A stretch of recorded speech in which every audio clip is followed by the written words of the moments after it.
All right. Sorry, everyone. I don't know exactly what happened, but it seems like the whole thing got blocked, and then I had to start a new stream.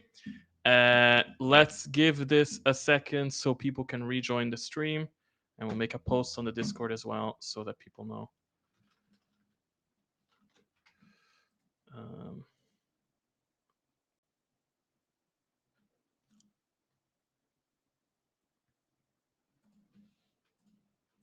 okay. I see more people are joining.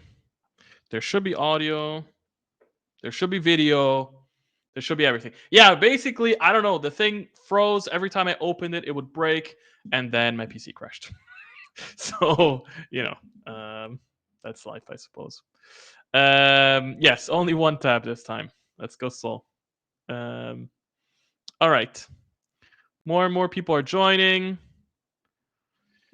Okay, cool. All right. I think at this point, I'm just gonna jump in. I have the chat open. I'm trying to speed run, so if I can, I will try and catch any questions or whatever. But probably I'll just be barreling through this. Um, yeah, it should be fine now. Um, yeah, I think we start. So, Alien Hives, first army. So, actually, this is one of the first armies that actually we need to talk about a bunch here. So, what's up with the Alien Hives? So, first things first, we are. Well, Alien Hives was one of those armies that was really weird because it kind of had like these weird heroes that didn't really have auras and stuff like that.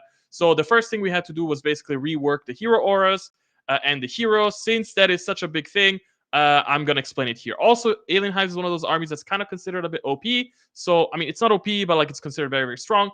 And so, how are we reworking it? First things first, we have reworked the Prime Warrior so that it's now under 100 points, which now means that it is available in firefight. So we didn't need the veteran anymore. So the veteran was removed.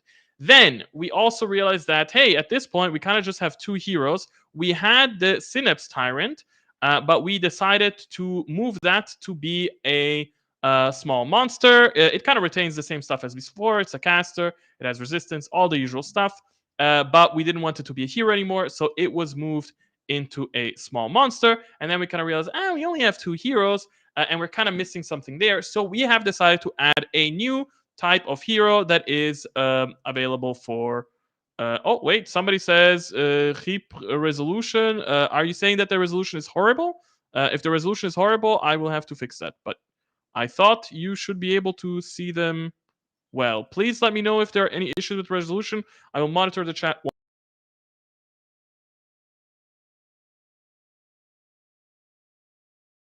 OPR, and it's the idea that hey, you take a grunt, a little bit of a leader, and now you have a leader grunt. Also, the Hive Lord has been reworked so that now it kind of has auras, basically, in the Alien Hives and um, in other armies that kind of have heroes that are over tough 6, so tough 9 or more. Instead of getting the same auras as others, they get the same effect as the aura, but as their rule. So let me show you what I mean. So, for example, the pheromone host has rapid charge aura. Rapid charge is this model in its unit move plus 4 inches when using charge action. This is actually a new thing in the game. And so if you have the Hive Lord, you can have the Pheromone Host, and he just gets rapid charge. Since he's not a hero that can join units, it will not have the aura. Instead, it has just a thing here. Another thing that we changed is that before, the Hive Lord could get a bunch of goodies all at once. So we kind of changed it so that, for example, now you can choose to be a caster rather than be something else, but you cannot be a caster and get an aura and get other stuff and blah, blah, blah, blah, blah. Another thing that we also did to slightly, let's say nerf the army, it's not really a nerf, but to kind of rebalance the army, is that basically now before every monster could get regeneration by recovery, which is regeneration, and now instead some monsters get access to regeneration, whilst other monsters get access to resistance, which of course is a little bit, it's not worse, it's different. And so this also kind of like helps rebalance the alien hives a little bit more. All right, let's talk about the actual army update, and let's try and make it quick. So first off, what is their army rule? Their army rule is bloodthirsty. Bloodthirsty basically means when you're being attacked by them, if you roll a 1, they get to roll another attack. So basically, the aliens, they bite, they draw blood, and they're like, oh, let's go. But of course, it's only on rolls of 1. And this is bloodthirsty. Then you have the army combo, which in this case, I think, for example, the hive warriors have it, which is hive assault. And hive assault gives you supremely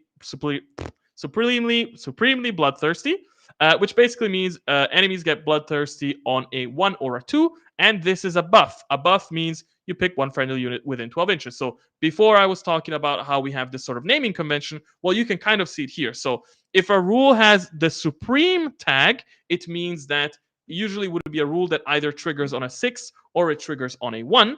And if it's supreme, then it triggers on a 1, 2, or a 5, 6. So every time you see a rule that has like supremely vicious, supremely violent, supreme predator, something like that, you already know, hey, if it's supreme, it basically goes from a 1 in 6 chance to a 2 in 6 chance. And buff, of course, means you target a unit and it gets it.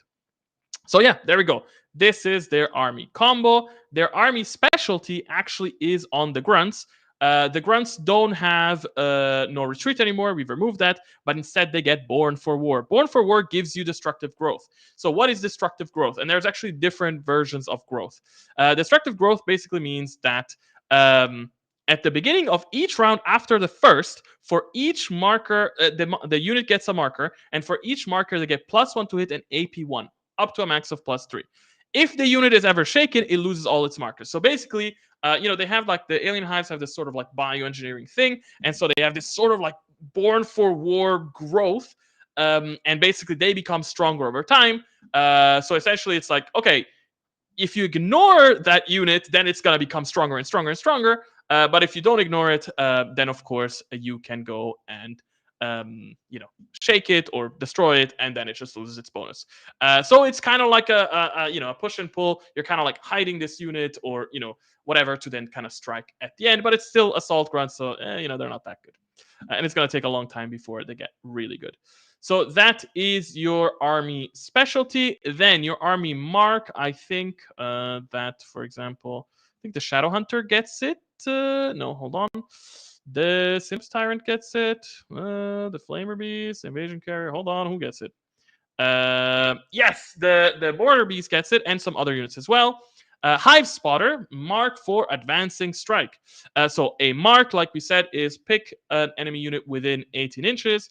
And then a friendly unit gets something against it. In this case, they get advancing strike. This is a new thing in the game. When this model ends its advance or rush move within 3 inches of enemy units, pick one of them and roll 1 die. On a 6+, it takes 1 hit. So you put this on a unit, they rush towards an enemy, and then they get to deal strikes. So basically, this is a good way when like a unit is just out of reach, or maybe you have a shooty unit, then it can rush. They can basically like slash the enemy a little bit, and then they also get to shoot. So this is your hive spotter. This is your mark.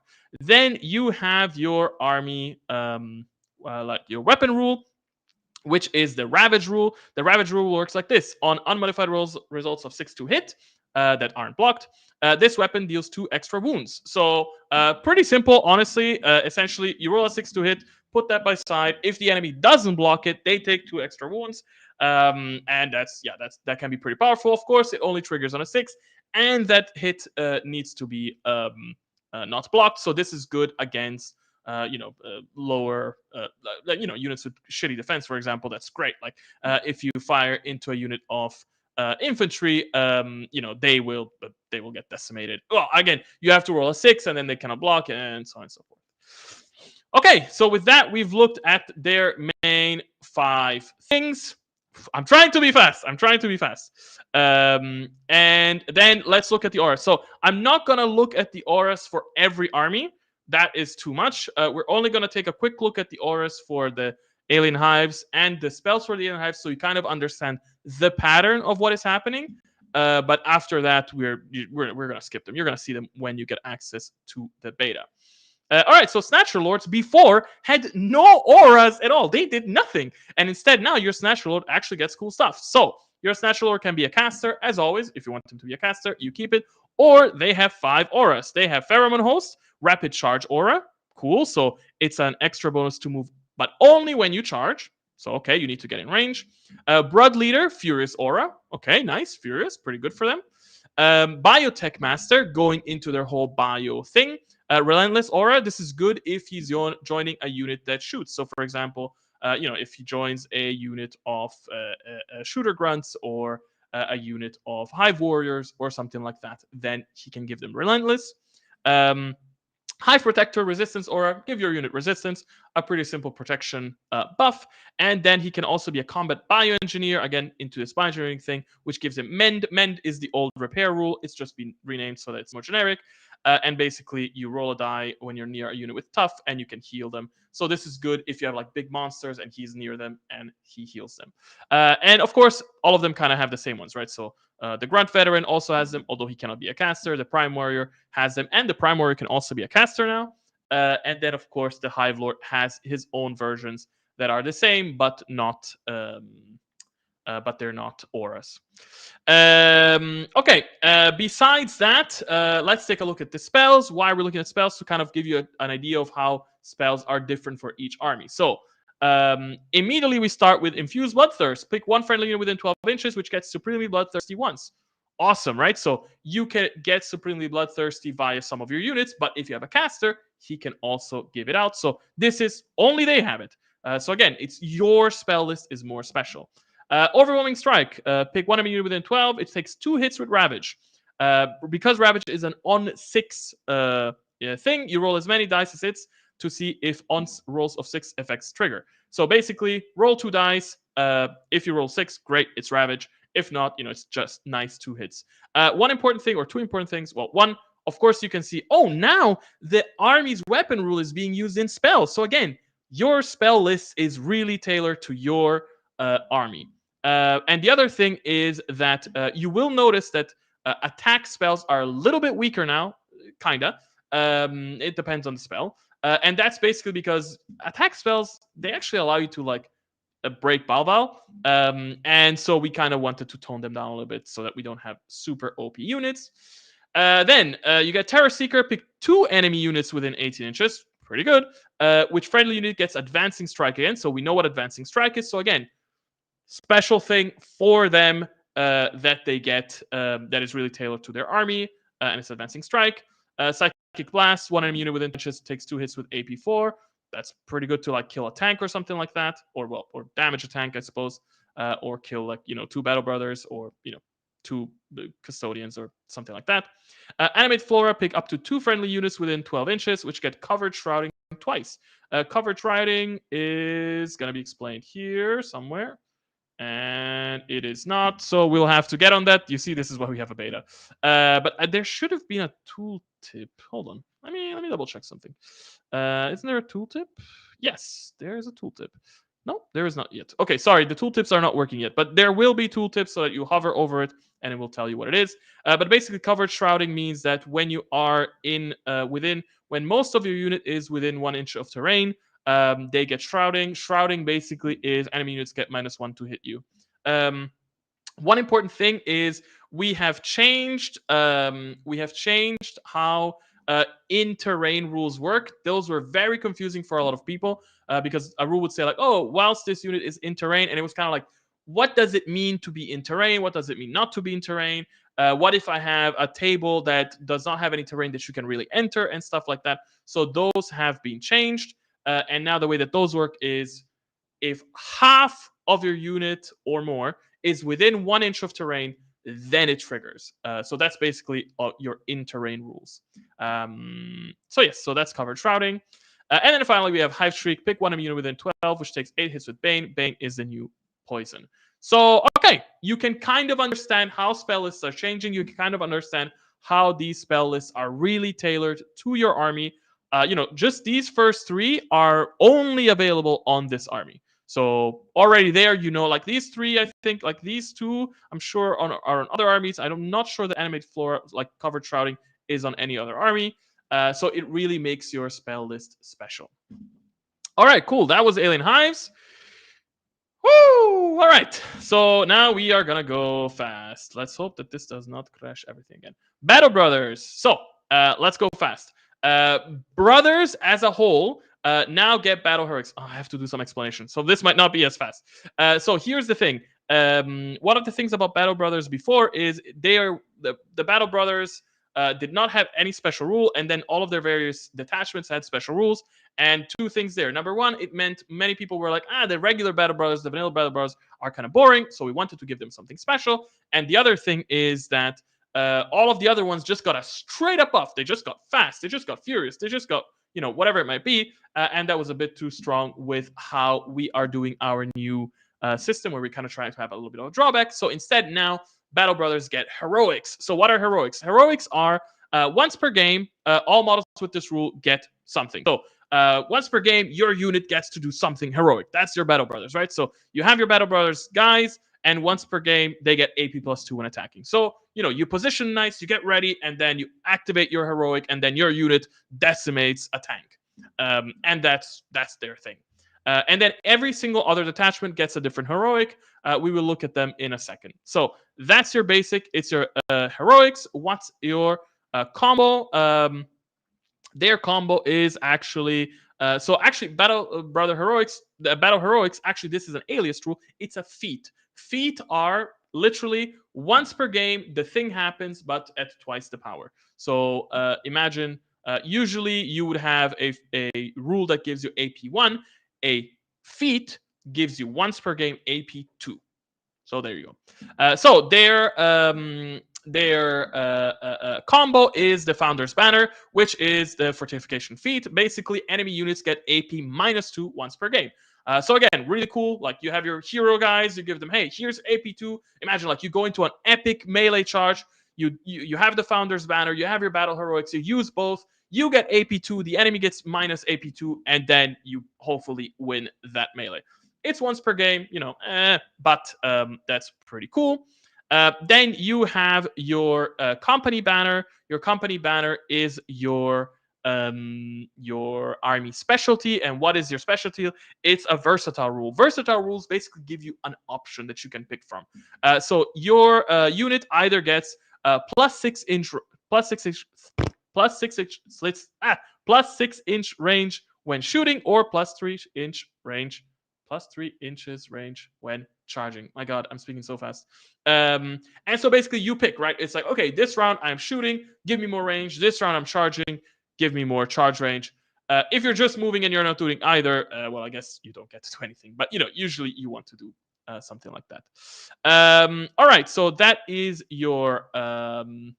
So we looked at your army rule, we looked at your combo, we looked at your specialty. Let's look at your mark, and it's the targeting array. The targeting array is unstoppable. Basically, pick on a unit, right? That's the mark, and your units get unstoppable. Unstoppable is the new lock-on. Basically, it means you ignore all negative modifiers on yourself, you ignore all positive modifiers on the other, and the wounds can be ignored. So you pick an enemy. Basically, you're like, those guys, like they're the bad guys, and then your unit gets unstoppable when targeting them. And yeah, that's your thing there. So that's your mark. Then we go into your weapon rule. Your weapon rule is smash. Basically, all the gravity weapons have been changed. Gravity weapons now have AP1 and smash. AP1, well, we know what AP1 is. Smash, it ignores regeneration. And on unmodified results of 6 to hit, those hits get blast 3. So basically, it's a, it shoots on a 6, boom. It gets, I'm pretty sure, I think this is meant to be, you see, this is why we have a beta. This is meant to be A2, and this is meant to be A3. So basically the idea is like, okay, you're shooting a few less shots than before. You don't have, the chance of AP4, but instead you have the chance of the blast 3. So if you roll 2 6s, for example, boom, suddenly it's a blast 6. So that's your gravity weapons. All right, so we looked at pretty much all the basic stuff. Now let's look at... Oh, that's it, right? because we're not looking at the auras, we're not looking at the spells. Am I right? Sorry, I'm going so fast, I'm bamboozling myself. Okay, special rule combo, specialty, mark, weapon. Yeah, okay. Oh, okay. You know what? This might actually be faster than I thought. All right, let's go to the other ones. The Blood Brothers, they get the Blood Heroics. Blood Heroics is +2 to hit. And you tell me, Tano, +2 to hit, I already have quality 3. Why do I need +2 to hit? You need +2 to hit because there are now many more instances of rules which give you -1 to hit or -2 to hit or something like that. So basically, your Blood Brothers are always essentially, well, when they're using their heroics, they're always hitting on 2+. So that's their thing. So they're really good at hitting. Dark Brothers have the Dark Heroics, which means enemy units get -2 to hit rolls on, again, once per game, which is pretty good. So once per game, you're like shrouding yourself, and enemies have a hard time hitting you. Night Brothers have a once per game, you ignore wounds on 5+. This is not regeneration. This is ignore wounds, which means you cannot ignore it with regeneration. Literally, the only thing that can ignore this is unstoppable. So this is also pretty good. It's like once per game, you took a bunch of wounds, and it's like, hey, I'm using my Night Heroics, and then you try to ignore those. The Watch Brothers, yes, small change in the Watch Brothers. All Watch Brothers now have the Veteran rule. Before, only some of them had Veteran. Now all of them have Veteran. So rejoice, Watch Brother players. And the Watch Heroics is once per game, you get +12-inch range per shooting. So 24-inch flamers, people. But again, once per game. Or 24-inch pistols, right? If you have a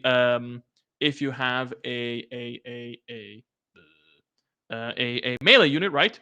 You say, okay, I have my pistols and my swords, but I'm gonna move 6 inches. I'm gonna shoot at 24-inch range, and then afterwards I'm gonna charge. So that is pretty good.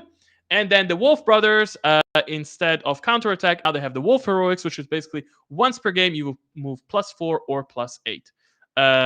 So yeah, there you go. This is a big change for the Wolf Brothers. They're all about speed now. But of course, it's a once per game feature. All right, cool. So that was the Battle Brothers. Okay, you know what? This might actually be much faster than I thought. I'm starting to get heated up here. All right, Blessed Sisters. So Blessed Sisters, they still have the Vault, but the Vault has changed for them. Now they get AP1, AP +1. Sorry, this rule needs to have a plus, but again, this is something that needs to be fixed. This is why we're in beta. This model gets AP +1 when shooting enemies within 12 inches, as before, but now also when charging enemies within 6 inches. One of the complaints we had before about some of the army special rules is that they only worked when shooting, and it was like, yeah, but like I have my assault sisters, I have my what were they called? I have my fanatic sisters. Like I want to do something cool as well, and now you get to do something cool because when you're charging within 6 inches, you get AP1. Hey, AP2 chainswords, pretty good. All right, then what else do you get? You get your combo, which is basically the Blessed Banner. The Blessed Banner gives you Precision Assault aura. This is an aura, right? We know what that means. Precision means +1 to hit. I'm just here also like explaining a little bit how rules are named, right? So precision means +1 to hit. Assault means it's within 12 or within 6, and aura means this model and its unit get it. So for example, if you see a rule that says piercing assault aura, oh, okay, that just means AP1 within 12 inches or within 6 inches, and all my units get it. All my models get it. If it said precision assault buff, oh, okay, it's precision assault, but on a friendly unit within 12, and so on and so forth. Anyway, precision assault means that now you get +1 to hit when shooting within 12 and charging within 6. So now you combo them together. It means that your sisters within 12 inches, for example, if you're shooting, not only do they get AP1, they also get +1 to hit. So the banner is pretty cool for them. Then your medical training, we already had that before, and now also your canticle megaphone was changed, and now you get your army specialty. Your army specialty is basically designate for precision attacks. What does this mean? Before the game begins, you pick X enemy units. In this case, you pick 1. Friendly units, all friendly units get +1 to hit when attacking them. So basically, before the game, you pick an enemy, and then yeah, everyone gets to be good against him. In melee, in shooting, from any range, whatever they have, right? It's essentially a sort of like, you're designating, you're targeting an enemy to be fucked. Let's be honest. All right, so that is your army specialty. Then let's talk about your your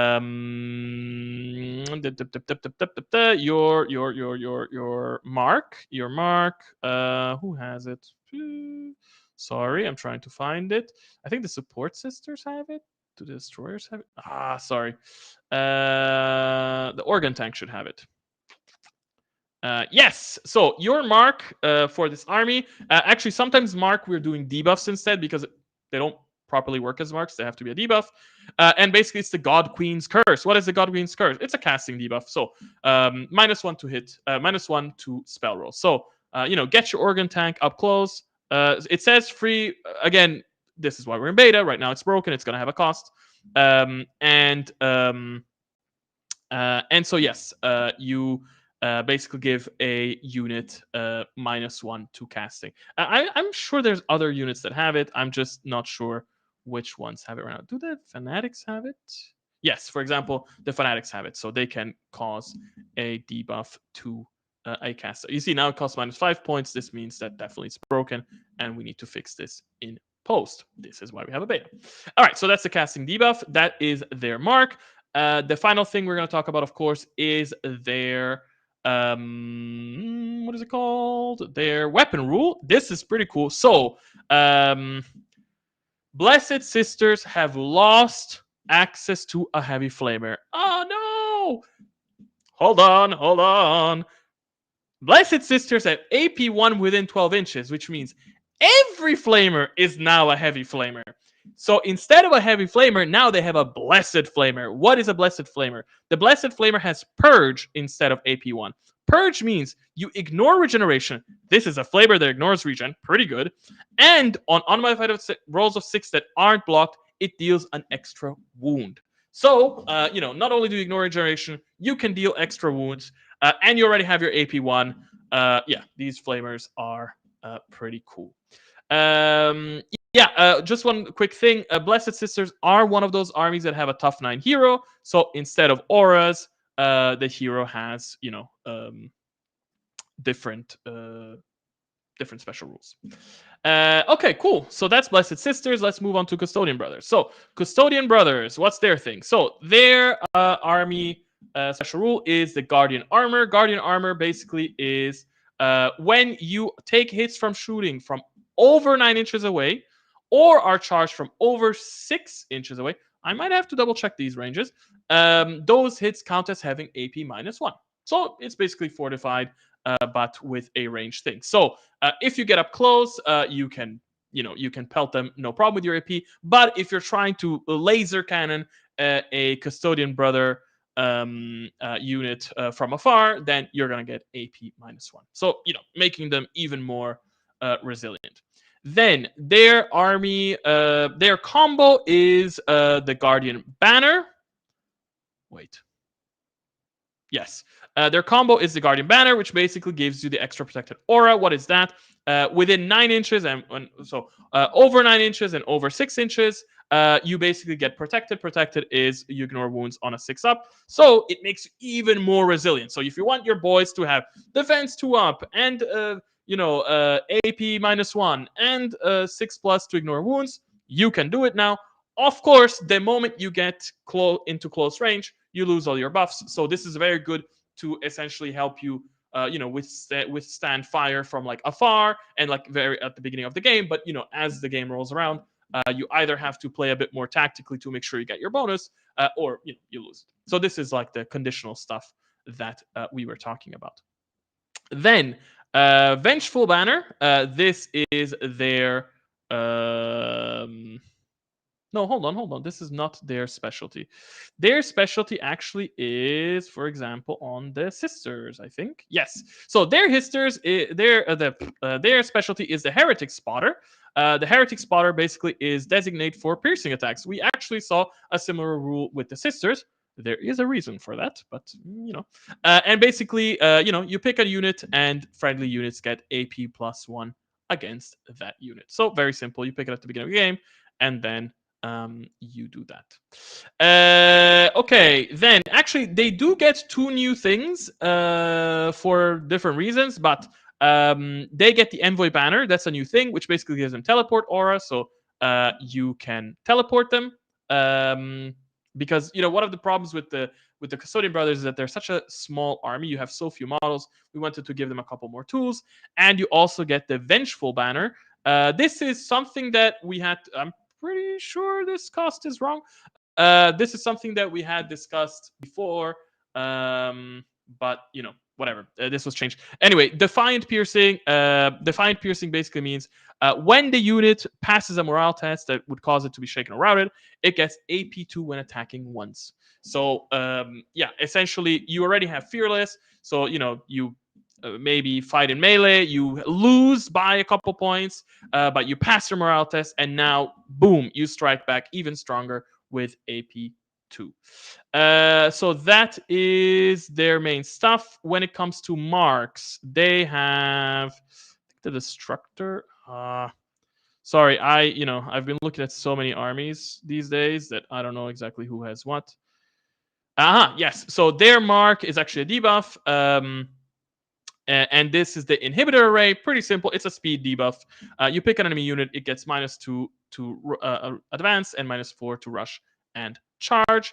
So basically, you can slow down the enemies. Again, it's this type of thing where the Custodians are really trying to control the engagement ranges and the battle, and that's kind of how they're trying to get ahead. And then their weapon special rule is Tear. And this is on all destructor type weapons. They have Tear. Tear basically means against units where most model have tough 3 or more, this weapon gets AP2. So basically, when you're using this weapon against basic infantry, but when you're using it against tanks, okay, now it gets nice and strong. All right, so this is our Custodians. Then let's move on to Dao. So Dao, all right, what is their special thing? Their special thing is a targeting visor. Pretty simple. Targeting visor. You get +1 to hit when shooting at enemies over 12 inches away. So this means your boys are getting real strong. This is something we're going to have to monitor. But basically, you have quality 5 up. With good shot, you shoot on 4 ups. With targeting visor, you shoot on 3 ups over 12 inches away.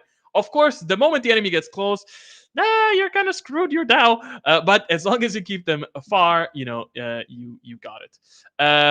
Then you have your army combo. I'm trying to find the combo. Who has the combo? I do not remember at all now.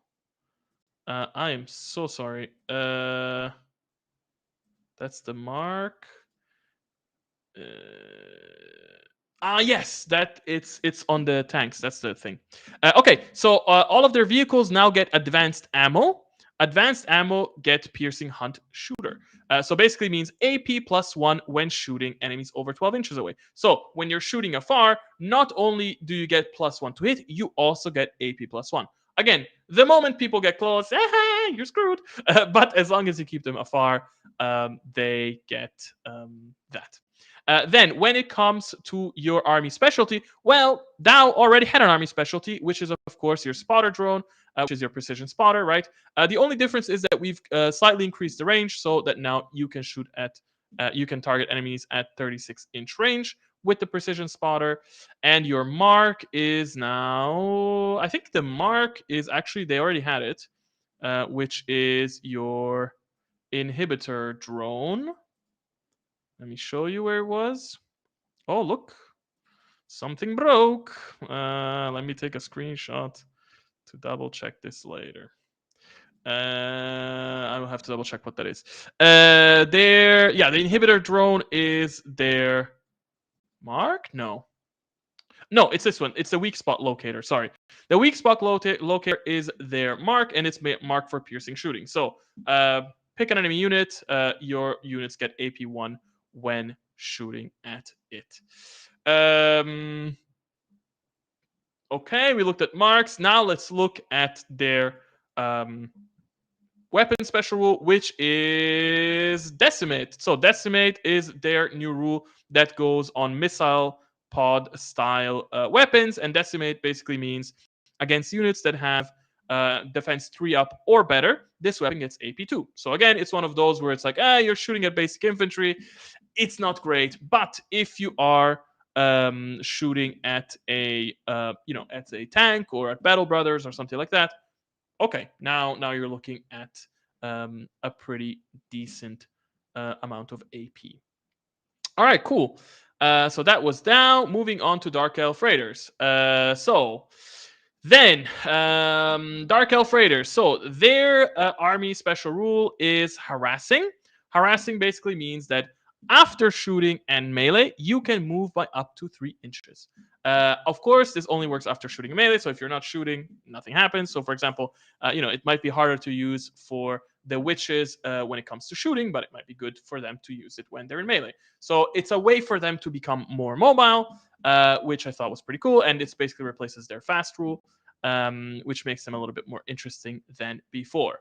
Then they also have access to their hold on, I'm trying to find now who has the yes, okay. So their combo is the retreating strike, so it's deadly retreat, which gives them retreating strike. Basically, when this model ends its move after melee within 3 inches of enemy units, pick one of them and roll a die. On a 6+, it takes 1 hit. Basically, so you have this extra move, right? So you can melee a unit, then you do your retreat, and then boom, you deal some additional damage. Of course, you need to be able to do this whole combo. But yes, this is your retreating strike, and of course, it only works on a 6+ and stuff like that. And this is kind of like their thing, right? So like, it's really cool that the Dark Elf Raiders are like, they have this whole harassing thing, right? Like they go in, they shoot, they move, they jump around, then they strike whilst they retreat and stuff like that. Then their army specialty is Expert Raider, which gives you Ruinous Frenzy. What does that mean? When this unit fully destroys an enemy unit, for each marker, all models with this rule get +1 to hit and +1 to defense until the end of the game, up to a max of +3. So basically, as you kill more units, you get better and better. So you start, for example, with your guys on a 4+, 5+, kill a unit, 3+, 4+, kill another unit, 2+, 3+. Ooh, you're getting really strong. Of course, the more units you kill, probably the more models you're losing and stuff like that. But yes, so this is your army specialty. Then your mark, I think the mark is on the jetpack. I keep forgetting. No, this is the mark. It's on the engines. By the way, just generally speaking, so you have an idea, the combo, the specialty, the mark, yes, are usually on about, depending on the army, 2 to 3 units. If it's a really big army, maybe they're on 4 units. But generally speaking, they're spread out around the army. So it's not like, oh, every unit gets it. So if you want to make all of this stuff really work, you kind of have to also get certain combos of units. You can't just be like, oh, okay, I get my basic warriors and they get everything. It's like, no. You need to work together. All right, so they get the Widowmaker, which is their new mark, and it's marked for Batter. What is Batter? Batter is the old Pierce rule. Basically, when the model attacks in melee, you roll X dice. In this case, you roll 1. For each 6+, the target takes 1 hit with AP 1. So it's another boost in melee. So if you do a full combo, for example, with your witches, you can you can have them charge. No, sorry. For example, with your what were they called? The nightmares, right? You can charge. You can first give them Widowmaker, right? So they get Batter. So you charge, you get your Batter thing. Then afterwards, you move with harassment, and then you use your deadly retreat to strike on another unit. So you can do really nice combos here. Of course, again, you need to coordinate it all, and all that stuff. It's not free. Finally, for their what do you call it? For their weapon rule, basically before, all their barbed weapons had poison, which is now called Bane. As I said at the beginning of the stream, we are removing army-wide poison and rending, and instead they have something called Lacerate. Lacerate is basically half of poison. So it's poison, but without ignoring regeneration. So lacerate is target must reroll unmodified defense results of 6. Very simple. Okay, cool. So that was the Dark Elf Raiders. Now let's move on to the Dwarf Guilds. So the Dwarf Guilds. Dwarf Guilds. All right, so the Dwarf Guilds have as an army special rule the Sturdy Defense. Sturdy Defense basically means that it's kind of like the one from the Custodians, but it gives you +1 to defense roll. So when being shot at from over 9 inches away or charged from over 6 inches away, you get +1 defense, right? Oh, sturdy defense of the dwarves. But of course, if the enemies get up close, you don't get it anymore. Then their army.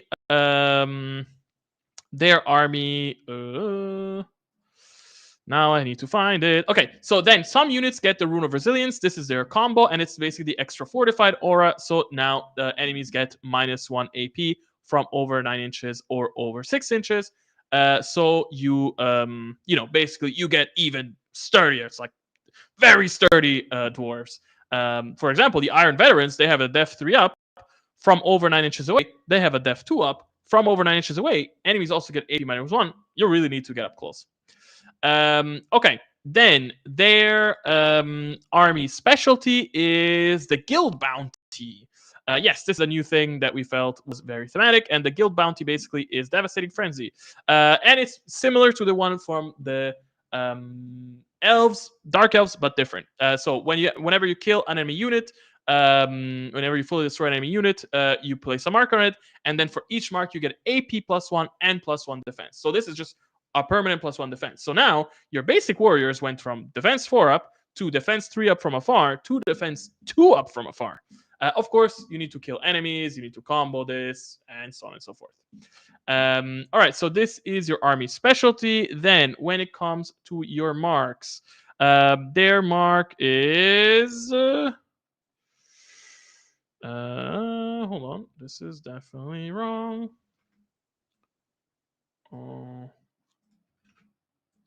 Oh, this is great, actually. Like, now I'm getting more... I'm realizing things that I need to fix immediately. Anyway, Deceleration Rune. This is their mark, and basically instead of a mark, it's a debuff, and it's a shooting range debuff. So you pick an enemy unit, and they get -6 inch range. So the dwarves are kind of trying to control range, right? They're slow, so they don't want to be shot at from afar. So what you do is, okay, you pick an enemy unit, you give them less range, and that kind of helps you make sure that you know who can target what. So that was your mark, and now we go in to talk about those the army rule. The weapon rule, and their weapon rule is Pound, and this goes on the M style weapons or on rail weapons, basically. Pound basically means it ignores regeneration. So now you have a deadly weapon that ignores regeneration, pretty good against certain types of monsters and vehicle, and on unmodified results of 1 to block. It deals 1 extra wound. So, another little bonus to deal extra wounds. And again, right, these are the army special, the weapon special rules for this army. So nobody else gets Pound, which is pretty cool. Okay, cool. Then moving on to Elven Jesters. Elven Jesters, pretty tiny army, but they still get all the cool stuff. So you see, like, they also get a bunch of auras. They also get a bunch of stuff. Like, this is the cool thing about this update. Like, even if you have a tiny army, you're getting treated right. All right, so their army rule is Nimble. Nimble is when this unit's activated, you may place all models with this rule in it anywhere within 3 inches of their position. It's basically like a mini teleport. And again, it's kind of like this mobility thing of the elves. It's making sure that they feel cool. And for the jesters, they essentially get to like blink away. And they're really all about chaos. So I like this rule. Also, one thing, if you play jesters, you know that right now they have like this huge stat line with like 1 million special rules, and we've kind of condensed it. So now they have Furious, they have Nimble, and they have Shrouded. Before they had Stealth and Dodge and Fast and whatever. These kind of have been condensed into just 3 rules. Shrouded is enemies get -1 to hit rolls when attacking units where all models have this rule. So instead of having both Dodge and Stealth, they just have Shrouded, and Shrouded basically combines both things together. All right, so this is your army special rule, which is Nimble. Then when it comes to your hold on. Okay, so your army combo is Deadly Acrobatics, and Deadly Acrobatics basically is Advancing Strike. When you end an advance or rush move within 3 inches of enemy units, You pick one of them, roll 1 die per model, of course, and on a 6+, you take 1 hit. So now you can do your nimble, which makes you move. Then you advance, so you get like a pretty nice long advance, and then boom, advancing strike, and now like you smash an enemy, and then you can immediately shoot them. So that's a nice little combo that you can do with them. Then their army specialty, hold on, it was here, is Twisted Illusion. What is Twisted Illusion? It's ambush redeployment. Once per game, when a unit where all models have this rule ends its activation, so at the end of your activation, you may immediately remove it from the table, once per game, of course, and deploy it as if it had ambush at the beginning of the next round. So essentially, you just get to you activate and then ambush it. Which is pretty good because it's like, again, it's this thing of them being like super crazy and acrobatic and going around. So it's like you're fighting on one side of the battlefield, and then you're like, you know what? There's that objective down there that needs to be picked up. I do my Twisted Illusion, and whoop, I spawn there the next round, and then I'm killing enemies or whatever, protecting an objective, for example. Okay, so this is your army specialty. Now, when it comes to your mark, you get elusive perception. What is elusive perception? Mark for assassination target. Assassination target is the following. When this unit is activated, it may be placed fully within 9 inches of one enemy hero within 18 inches, up to 1 inch away from enemy units. So basically, it's another type of teleport where, so you have your jet bike. Your jet bike says, hey, there is that hero down there. We need to kill him. You mark that guy. You activate another unit, and you blink to that unit, to that hero. And so, yes, you're basically marking it for assassination. It's only a once per game ability. So, there is that. All right. And then finally, we move on to their weapon rules. So again, they used to have rending on their weapons. This has been removed. Instead, now they have fragment. Fragment is on an unmodified result of 1 to block. This weapon deals 2 extra hits. So, it's you shoot, you hit them, it fragments, and somehow it shatters, and in my mind, they kind of have maybe like some sort of crystal that they shoot, and then it hits somebody, and then it explodes, and it hits other people. And that's kind of the fantasy behind them. So even now, even before, I think both the high elf fleets and the elven jesters had the same pistols, but again, now you have unique army weapon special rules, so they don't have the same pistols as the high elf fleets anymore, which is also very cool. All right, moving on to Eternal Dynasty.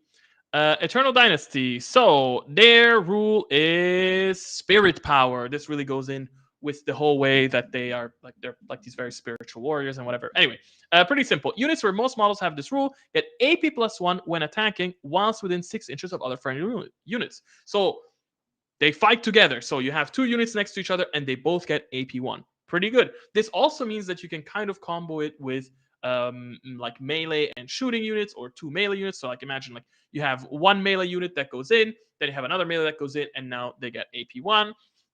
Or you might have, imagine you have your shooting unit, and then some other enemies are getting close, and maybe you attack those in melee. Now you're close. Now your shooting unit gets AP1, and so you kind of can do little combos there. So this is your basic ability, spirit power. Then your and now I need to find it again. Hold on, I'm so sorry.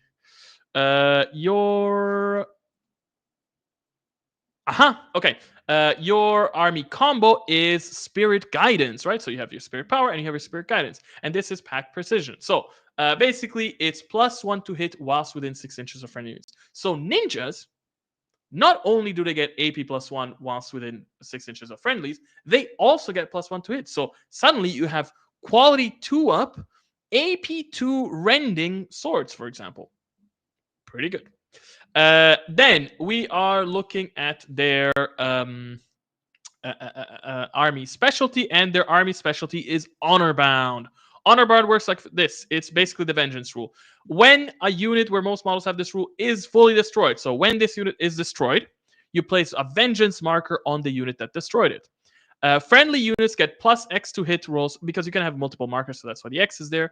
Friendly units get +X to hit rolls and APX when attacking it, where X is the number of markers. So basically, you have your your Eternal Dynasty. They're they're all about like honor and whatever, honorable warriors. And the unit gets destroyed, and they're like, okay, we're gonna avenge you. They're honor bound to avenge their fallen brethren. And so you basically mark the unit that attacked you, that killed your unit, and then you get to whatever, you get a bonus. All right, and finally, their mark is mark 4 ignores cover. They actually already had it before, and basically it's just like you pick an enemy unit and you can ignore cover against it. Their weapon rule is it's about laser. So laser style weapons now get puncture. Puncture basically is if you attack units with tough 3 or more, the weapon gets AP 3, which is pretty good. So your laser, it's AP 1, it's not that good, but boom, you go up against a vehicle, and now suddenly it's AP 4. Somebody asked, can a vengeance marker stack? Yes, you can. So you can have 2 vengeance markers, 3 vengeance markers, and you get better and better and better. Okay, cool. So that was the Eternal Dynasty. Now let's move on to the Goblin Reclaimers. Goblin Reclaimers. So Goblin Reclaimers, they have a similar rule actually, which is ramshackle crew, right? They're kind of like these weird crews. Basically, while within 6 inches of friendly units, you get +1 to hit rolls. A lot of people were like, oh my god, like you changed the goblins when you separated the army. They don't get their 4+ to hit anymore. We've brought it back. But of course, at a condition, because that's how it works now, right? We always have little conditions. So keep the goblins together. They're really strong. Yes. Then, when they... hold on. Trying to find... I don't know. I think it's on the vehicles. Yes. So some of the vehicles instead get also enriched trash. Enriched trash gives you pack piercing. Sorry, one thing, you might have now seen me say pack multiple times. So again, pack is one of those keywords where pack plus something means that whilst within 6 inches of friendly, you get that. So pack piercing is AP 1 within 6 inches. Pack precision is within 6 inches +1 to hit. Pack stealth is that you get stealth, and so on and so forth. Anyway, so enriched trash basically means you get AP +1 whilst within 6 inches of other friendly units. So if you have your nice little column of like tanks, then they boost each other to both shoot better and pierce better. Then you also get a specialty, which is, hold on, trying to find it, which is get him! Very goblin-like. And this is basically the instinctive rule. So basically, when this model is activated, if it is able to shoot or charge an enemy unit, it must attack the closest valid target and gets +1 to hit rolls for that attack. So essentially, it's like you're kind of allowing the enemy to toy with you a little bit, right? Because they can take the control away from you. They can choose which unit is closest to you, but you get a bonus for attacking that unit.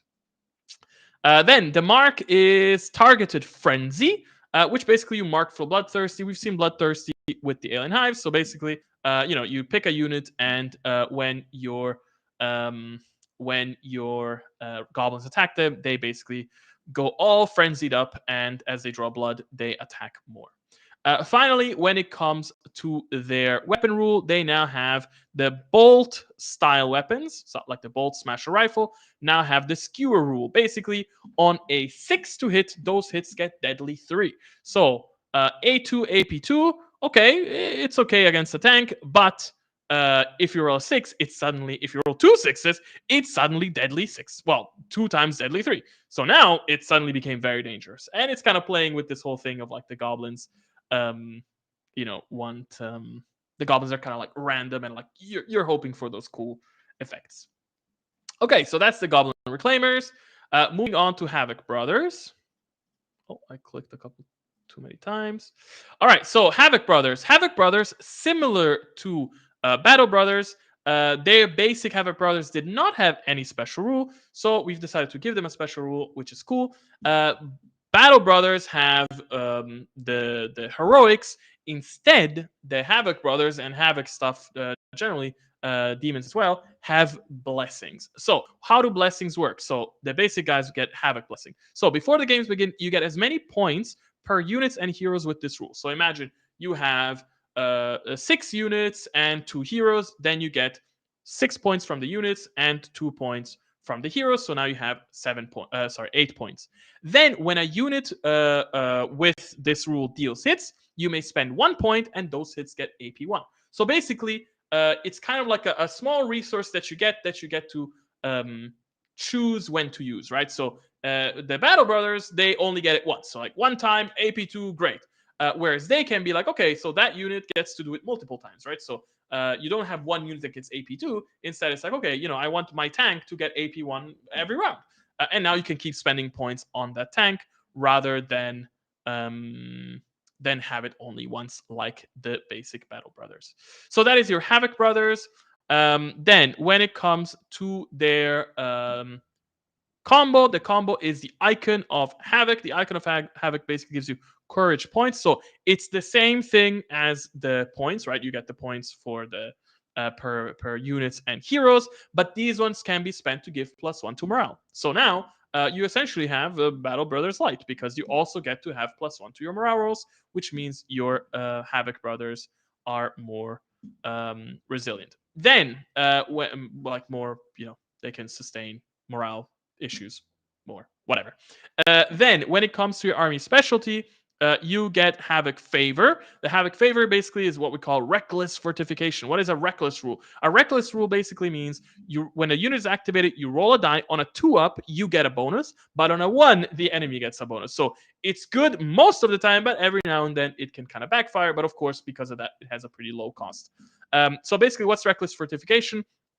On a 2-up, enemies get AP -1 to hit you, so you become more resilient. But of course, on a 1, enemies get you get AP -1 until the end of the round. So it's a bit of a gamble, but I think it is definitely worth it for 5 points. If you double up the unit, that's 10 points. That's pretty good. All right, so that was the specialty as well. Now let's look at the mark. Their mark actually is a debuff, which is the summon tendrils. Basically, it's the dangerous terrain debuff. So you pick an enemy unit, and that one counts as being in dangerous terrain. So when it's activated, it must take a dangerous terrain test. Pretty simple. All right. Then what's the last thing? Oh, yes, the weapon special rule. And their special rule is, I think it's on the Reaper weapons. Yes, the Reaper weapons, so Reaper style weapons like the Reaper cannon, get this slam rule. So slam ignores cover. Cool. On unmodified results of 1 to block hits, this weapon deals 1 extra hit. So basically, I think before it had AP1 instead. So basically now you ignore cover and you deal extra hits on ones. With A4, that's pretty good because I think, for example, like if you have a doubled up unit of Havoc support with Reaper cannons, you're looking at 24 shots. With 24 shots, there's a good chance that you roll a bunch of ones, which means you deal more hits, and so on and so forth. All right, now looking quickly at the other Havoc things. So when it comes, so we said that the basic Havoc Brothers have the Havoc Blessing, which gives you AP +1. The Change Brothers have the Change Blessing, which basically is -1 to hit for enemies. So before they had Stealth, now they don't have army-wide Stealth anymore. Instead, they get this. So it's a resource that you spend to basically get -1 to hit. And unlike Stealth, which only works against shooting, this works against everything. So, trade-off. Lust Disciples don't have Fast anymore. Like I said, we're removing those army-wide specialties. Instead, of course, they get the Lust Blessing, which gives you Fast. So there you go. That's how you get your Fast now. Plague, same thing as before, right? They don't have Putrid anymore. Instead, they have the Plague Blessing. And the Plague Blessing basically allows you to ignore wounds like before, but now you have to spend points. And the War Disciples, of course, get the War Blessing, which gives you +1 to hit. Pretty good. All right, cool. So that was all of the Havoc Brothers and the Disciples. Now let's move on to High Elf Fleets. Okay, we are about halfway through. All right. Okay. You know what? This is not too bad. Okay, cool. So let me actually Sippy. All right. High Elf Fleets. So High Elf Fleets, instead of having fast. Now they have noble advance. What's the thing here? So units for most model have this rule: move +2 inches on advance and +4 inches on rush charge. So you're like, wait, is that basically fast? But whilst all models are over 1 inch away from terrain when activated. So basically, the thing about the high elves now is that they're like these noble warriors. They're very honorable, so they don't hide in terrain. They don't hide behind cover. They are like, you start them up, you put them like nice in the open, and then they get a nice bonus rush. So, for example, you can use then that rush, of course, to move into cover or move into terrain if you want, but then you won't get the bonus. So again, little trade-offs. Then they have their psi augmentation, which is their combo, which is the open range. So whilst they are in an open range, right? So whilst they are away from terrain, they get +6 inch range when shooting. Which one of the big difficulties that the high elf fleets have is that they're pretty squishy.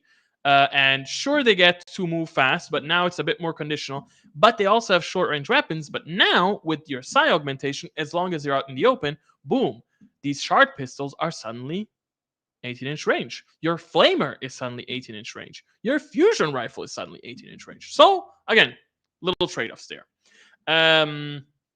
Then we have our...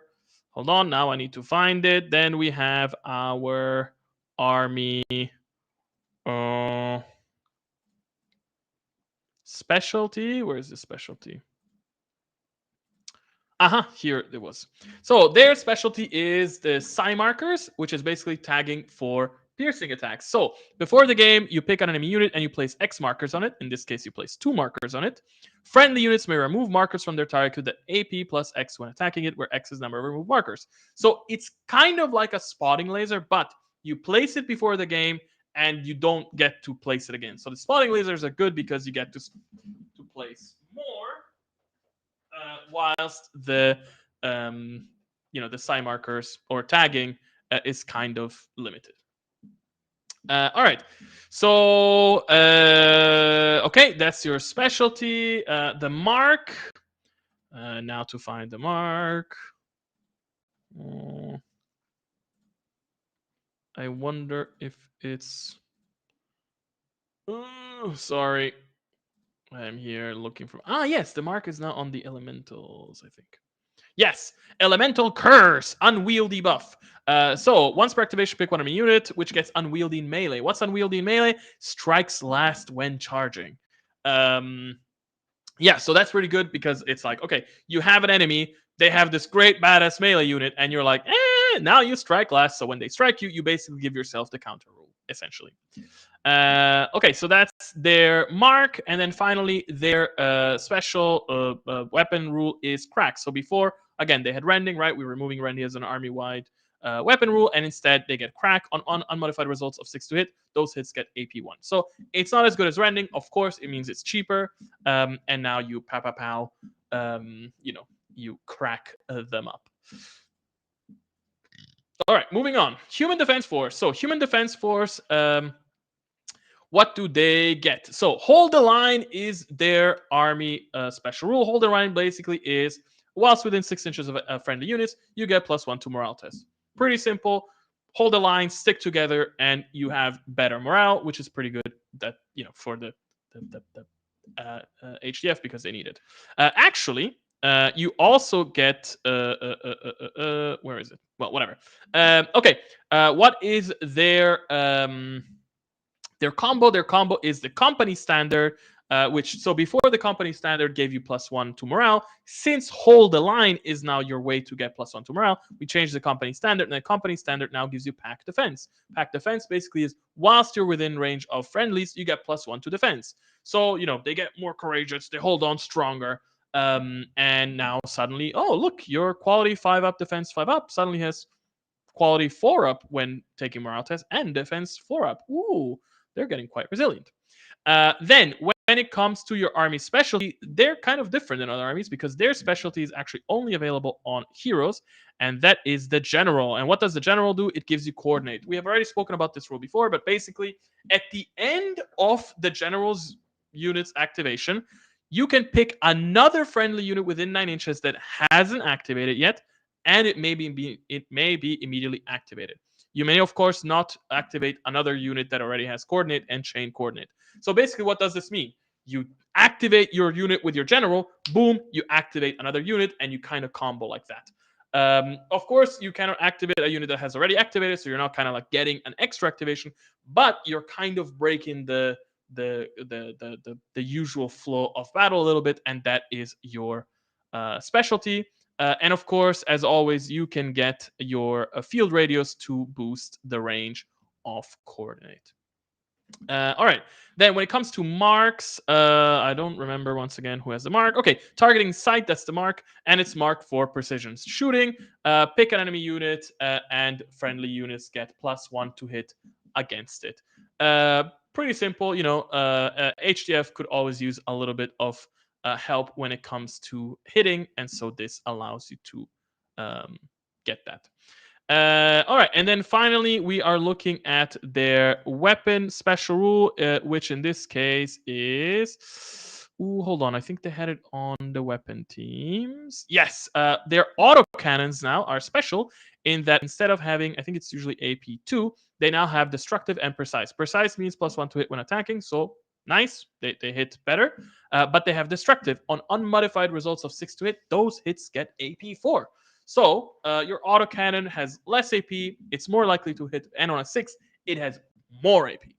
So again, little trade-offs here and there. All right. Then Human Inquisition is one of those armies that was changed very little, to be honest.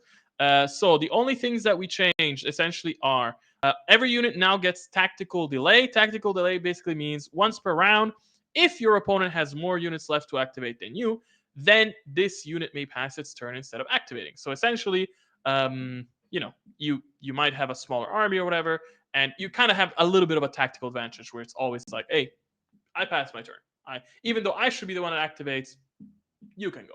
And it allows you to kind of like stall the enemy a little bit.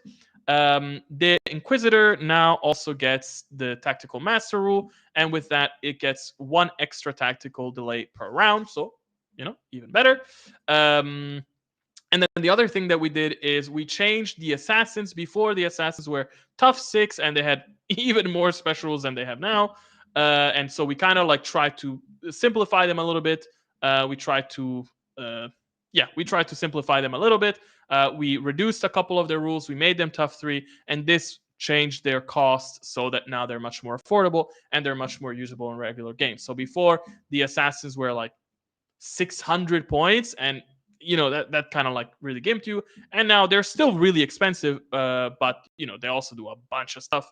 And yeah, that is your assassins. All right, infected colonies. Infected colonies, what's their thing? So they get the vicious assault rule. As we know, assault means it's within 12 or within 6.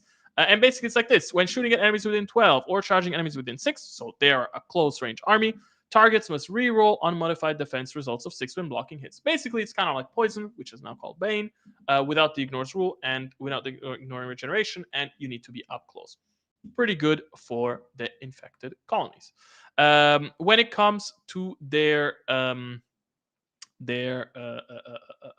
army combo, they get the power spores, and power spores basically give them supremely vicious. We know that supremely basically means same thing as before, but instead of only on a 6, it's on a 5 or 6. So there you go. Then their army specialty is on the infected runners and on the infected zombies, which is the evolving strain. Ruinous growth. So basically, at the beginning of every round after the first, you place a marker on them, and they get +1 to hit rolls and +1 to defense. If the unit is ever shaken, you remove all markers. So again, it's one of those where it's like you look at the unit. If you ignore the unit, it gets stronger and stronger and stronger, and by the end, you have a massively strong unit of zombies. But of course, if you focus it down, then you don't have to worry so much about them.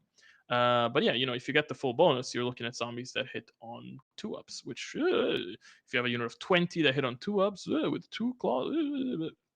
Okay. Somebody said Death Strike. Is that Boom? Yes. Boom has been renamed to Death Strike so that it's more usable across armies. Mark, what is their mark? Now to find their mark.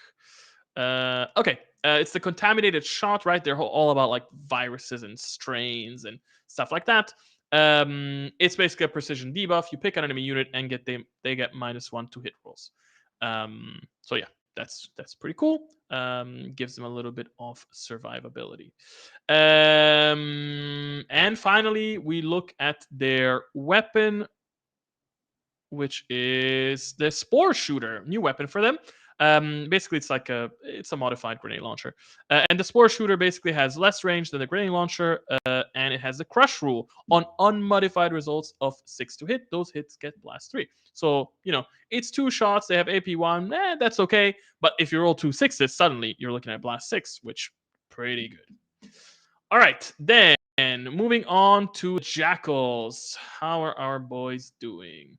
All right, the Jackals get the vicious hunt rule. Oh yeah, we saw the assault keyword, right? The assault keyword basically means the rule happens up close. Hunt is the opposite, and it means it happens afar. So vicious hunt: when shooting enemies over 12 inches or charging enemies over 6 inches, targets must re-roll unmodified defense results of 6 when blocking hits. It's essentially like the opposite of the one from the infected colonies, where the infected colonies, they want to be really up close, whilst the jackals, the idea here is more not. It's not just that they want to be up like far. It's more that they want to do targeted strikes, right? Like you want to get in the right range, boom, then you do your thing. Whilst the infected colonies, they're like, look, we're just trying to get up close. All right, so this is your vicious hunt. Then their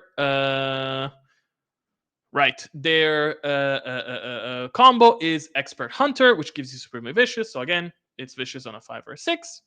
Their specialty is the hunter's mark, which is tagged for precision attacks. So as we all know, the jackals in general could use a nice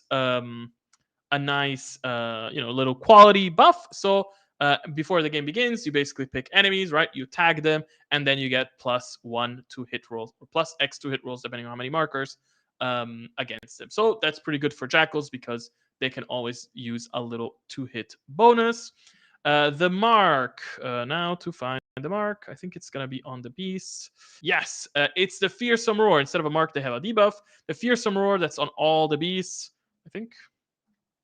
Yes, Fearsome Roar. It's a morale debuff, right? You pick an enemy unit, it gets -1 to morale, which is pretty cool with the Jackals because, you can basically do a nice combo where you get into melee, you make sure you win that melee, you gave them a morale debuff, and then boom, they rout. All right, and then finally, when it comes to their weapons, they get the hunting style weapons.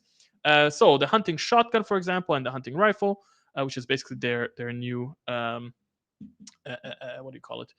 Their new sniper rifle. They get the scratch rule. Scratch rule basically means against units where most models have tough 3 or more, this weapon gets AP 1, which basically means that these hunting weapons are good at hunting big game, right? So if you're attacking big monsters, if you're attacking tanks, if you're attacking ogres or something like that, right? You want to have your hunting shotgun and blast them to get your AP 1 bonus for cheap. All right, moving on to Machine Cult. Machine Cult. All right, so what's their thing? Their thing is cyber armor. Units where all models have this rule: ignore wounds on 6+ from shooting from over 9 inches away, or from charges from over 6 inches away. So if you keep the enemy at a distance, you basically kind of get to like cyber regenerate yourself. They're all about like these sort of like cyber augments, and they're all like what do you call it, cyborgs and stuff like that. So that's your basic thing. Then your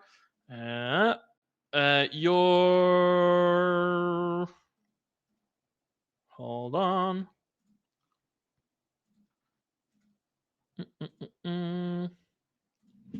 Wait, am I forgetting something?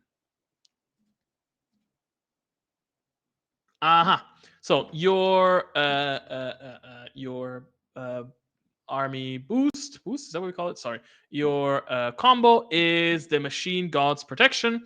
And the Machine God's Protection basically is extra defense buff. So you pick a unit within 12, and they get +1 defense as well from a range. So they basically becomes extra resilient. The machine cult has basically been it's kind of meant to be a slightly defensive army now. So that is your fuck, my brain is fried already. So that is your combo. Then when it comes to your specialty, it's the Colt Assault. Colt Assault gives you the versatile attack. So we already saw versatile before. I think the Battle Brothers have versatile range. Versatile attack basically means, hey, you pick when the unit activated, you pick if you have AP1 or +1 to hit, which is pretty good for the Machine Colt. Then we have our Mark, which is the Power Hacker. And basically, you mark for regeneration. What does it mean? You mark an enemy unit, and friendly units get regeneration against them. So when that unit attacks you, you now get regeneration, which is pretty good. Finally, looking at their weapons, they get the... I don't remember where...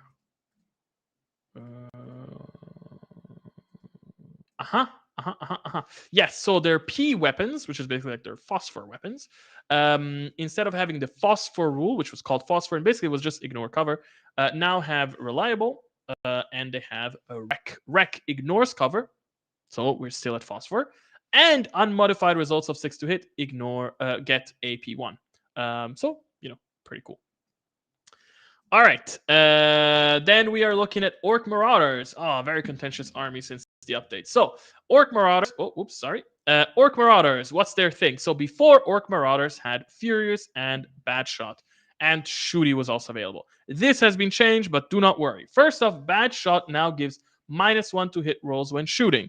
Why does this matter? Well, if you're using your basic warriors, before Bad Shot gave you quality 5 up, you're like, it doesn't matter. But if you're using veterans, instead of having 5 up to shoot, you now only have 4 up to shoot. So it's better for you. Then, before you had Furious. Furious basically is when you charge on a 6, you deal extra hit. Now you have Brutal. Brutal is when attacking. So both when shooting and when charging, every roll of 6 deals an extra hit.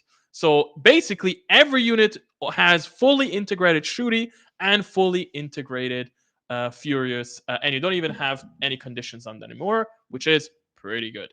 Then looking at their other stuff. So we know that they have the Brutal rule, right? On a 6, you deal extra hits. They can get a clan banner. With the clan banner, you get Supremely Brutal. As we know, Supreme basically means you take a thing that happens once to make it nice, so, right? So instead of Brutal on a 6, you get Brutal on a 5 or a 6, which again is pretty good. Then their army specialty is the War Banner. The War Banner gives you critical precision. What is critical precision? So when the unit is activated, you roll a die. On a 4, on a 1 or a 3, nothing happens. It is what it is. On a 4 up, you get +1 to hit. Ooh, pretty good. On a 6 up, you get +2 to hit. So you could have your tasty orc warriors that hit on 2s. Of course, you have to be kind of lucky. And it kind of has like that randomness that we like to see in orcs. So that is your army specialty. When it comes to the mark, again, now I have to find it. Yes, it's actually on all the Berserker units. The Berserkers have the Blood Mark. What is the Blood Mark? You mark for Bash. Bash is when the unit attacks in melee, you roll a die. On a 6 up, the target takes 1 wound. It's the old Devour. It's been renamed to Bash to be more generic. So yeah, pretty cool. So now when you get in melee, you get a bonus. But again, right, you have to do the whole combo. You have to mark an enemy with a blood mark, then you have to charge them, then you have to have the right banners, and blah, blah, blah, blah. And this also, of course, costs points and stuff like that. So it's strong, but you need to make it happen. All right, so that was your specialty and your mark. So now we look at the weapons. And again, I'm gonna be honest, I don't remember the weapons so much. Yes. So now they have a new type of. So they have rocket launchers, and we thought let's give them a new type of rocket launcher ammo. And these are the harpoon rockets. So what are the harpoon rockets? 18 inches, A1, AP4. Okay. But with impale against units where most models have tough 3 or more, this weapon gets deadly 3. So basically, it's stronger than the rocket launcher in that it always has AP4, but it only gets deadly 3 against units with tough 3 or more. So basically, it's less versatile. So if you want to be more versatile, you go for your basic rocket launcher. If you want to be more precise or like more specific, let's say, you go for your harpoon rocket.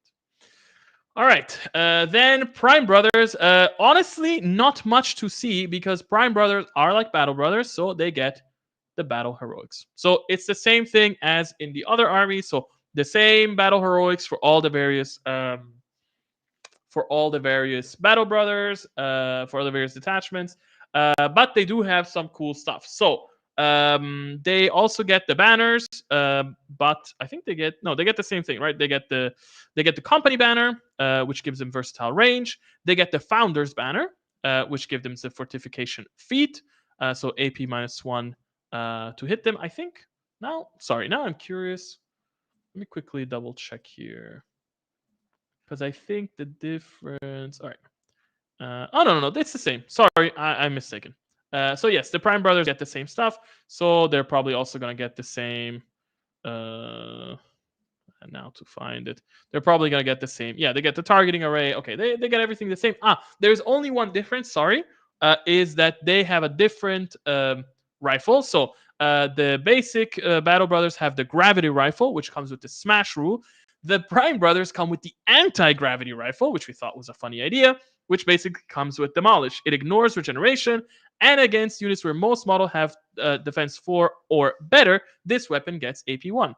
So it's not so good against mobs, but it's better against tougher units. So it's kind of the opposite of the gravity rifle, right? The gravity rifle was better against it did blast 3, I think, and so it was better against regular guys, like infantry, basic infantry, whereas the anti-gravity rifle is better against stronger infantry. All right, Ratman clans. Another army that is had like a big rework recently. So their whole thing is that they're kind of like these spec ops, spy, assassin type of guys. So their special rule is the spec ops training. Basically, is when shooting enemies within 12 inches or charging enemies within 6 inches, they get +1 to hit rolls. They definitely needed a +1 to hit, which is good. And the thing is, they have this whole spec ops thing, so they're trying to get up close. They're trying to get into the enemy base and stuff like that. Then they have their army combo, which is the high-tech gadgets. And high-tech gadgets basically give you piercing assault. So within 12 inches and within 6 inches, you get AP1. So now it combos well with your spec ops training, right? You get +1 to hit, and you get AP +1. Again, within, only within range, and so on and so forth. Then their army specialty is very interesting, which is the clan backup. What is the clan backup? It gives you the reinforcement rule. This is a new rule where when a unit where all models have this rule is shaken or fully destroyed, you may remove it from the table as destroyed. So you say, look, this unit is destroyed, and deploy a new copy of it at the beginning of the next round. Of course, this rule doesn't apply to the new copy of the rule. Units that deployed via reinforcement can seize or contest objectives on the round they deploy. So basically, it's like, all right, you have your operators. They've kind of been bashed up, during the battle, and you're like, you know what? I'm just gonna like remove these guys and deploy a new unit. So it kind of has this endless wave of rats vibe. And I think not every unit has it, but like only the more basic. I think only the stalkers and operators have it. Okay, so that is your army specialty, and then when it comes to your now to find it. No, this is a different thing. Sorry. Now to find the mark. Maybe it's on the vehicles. Yes, they get the weak spot triangulator, which is debuff, and it's basically a defense debuff. You pick a unit within 18 inches, it gets -1 to defense once. Pretty simple. All right, and then finally, their new weapon is the Plasburst weapon. So instead of having regular plasma weapons, they now have plasma burst weapons. What is a plasma burst weapon? It's like a plasma weapon. It has AP4, but when you roll a 1 to hit, you take a wound. Well, the model that carries it takes a wound. Basically, the model explodes. So, it's a nice little fun thing for the rats. They have a cheaper plasma rifle, but it can explode in their face. All right, then Rebel Guerrillas. Again, one of those armies that was not getting a lot of love, and here we are giving them love, right? They get like a bunch of they get a bunch of weapons, of course, but they get a bunch of auras, they get a bunch of spells. Anyway, so what is their thing? Their basic thing is Resistance Spirit. Resistance Spirit is whilst within 6 inches of friendly units, they ignore wounds on a 6-up, right? So it's basically, they're together and they're like, we can do this. And they have the Resistance Spirit. Then their army combo is, and now I need to find it. Hold on. Their army combo is. Oh, who has it? Is it on the vehicles, maybe? Yes. Rebel Radio. Yes, I love the name of this rule. Rebel Radio. Basically, you pick a unit and they get pack courage, which means whilst within 6 inches of friendlies, they get +1 to morale tests. So they're like on the radio, they're shouting propaganda, and they're like, we can rebel, we can win this fight, and then you basically get +1 to morale. Then their army specialty, I think I'd seen it before. Yes, their army specialty is the spotting beacon. It's the piercing spotter. Essentially, it's like a spotting laser, but instead of giving you +1 to hit, it gives you AP +1. It's basically, I think they had something. I think they just had spotting lasers before, but now they basically get a special type of spotting laser. Then their mark is, I think, didn't I just see it? Yes, it's the Vision Scrambler. So instead of a mark, it's actually a debuff, and it's the Precision debuff. Pick an enemy unit, it gets -1 to hit. So a little bit more survivability for them. And then finally, when it comes to their special weapon, it's their cluster grenade launcher. So they have grenade launchers before, but now they have cluster grenade launchers, and basically they have the thrash rule. So against units where most model have defense 5-up or worse, this weapon gets blast 3. So this is really good at attacking basic infantry, grunts and stuff like that. But against battle brothers, you're not doing anything. It has precise, so it +1 to hit, I guess. But you want to use this against infantry. All right, Robot Legions, another army that. Oh, hold on. Well, actually, I can do this later. Robot Legions, another army that was very contentious. So, what are the differences here? So, this is, of course, an army that has lost its robot rule, so no more robot. But, of course, your robots are now cheaper, which, they're actually, let's double check here. I think they're substantially cheaper even. So, before, a basic unit of warriors was 115. Now it's 15. So you just save 10 points on a double units. That's 20 points across a whole army. You're saving hundreds of points in robots. So what do they get? They get restoration. Restoration, how does it work? It's basically a conditional self-repair. When a unit where all models have this rule takes less wounds than it would take to fully destroy it, roll 1 die for each wound. On a 6-up, it's ignored. So it's like self-repair, but if you take as many wounds as would take to kill you, then I'm sorry, you don't get it. This basically encourages actually to combine units. So we like the idea that you basically have these big units of the big unit of robots marching towards you. It's just this big hunking block of metal. And when you do that, it actually makes your restoration more powerful. So again, it's like you don't have to do that, but it nudges you towards, trying to have blocks of warriors. All right, so that's your basic warriors. Then now I have to find. Yes. So their combo is, for example, on the Forge Spider, which is basically your repair nanobots. And what is that? They give you the Supreme Restoration buffs, right? So we know Supreme basically takes something that happens on a 6 to happen on a 5 or a 6. And basically here you can see the Supreme Restoration buff. You pick a unit that has Restoration, which is every unit in your army, and now it gets Restoration on 5 or 6. So now it's even better than self-repair because Restoration cannot be ignored by rending and stuff like that. All right, then your army specialty. This is again one of those army specialties that's only available in Heroes. is rapid reassembly. This gives you the reanimation aura. So what does that mean? When a unit where all models have this rule is activated, so when you activate, roll as many dice as the max number of models or wounds it could restore. Okay, so you lost 5 models or you lost 5 wounds, that's as many dice you roll. For each 5 up, you may restore 1 model or wound. Oh, so now imagine you have your unit has restoration. You put supreme restoration on it to ignore wounds on a 5 or a 6, and you combine it with a hero that has rapid reassembly, and suddenly you have a very, very strong unit of robots that basically is like continuously putting itself back together and repairing itself. One quick thing, just for the fans. We now have the Stoic. Maybe I'm gonna change the name a little bit. Whatever. We now have the Stoic, which gives you no retreat, which is basically the robot rule. So if you are sad about the loss of your robot rule, but you want to still use it, it's still available to you via the heroes. All right. Then when it comes to the marks, to find who has the mark.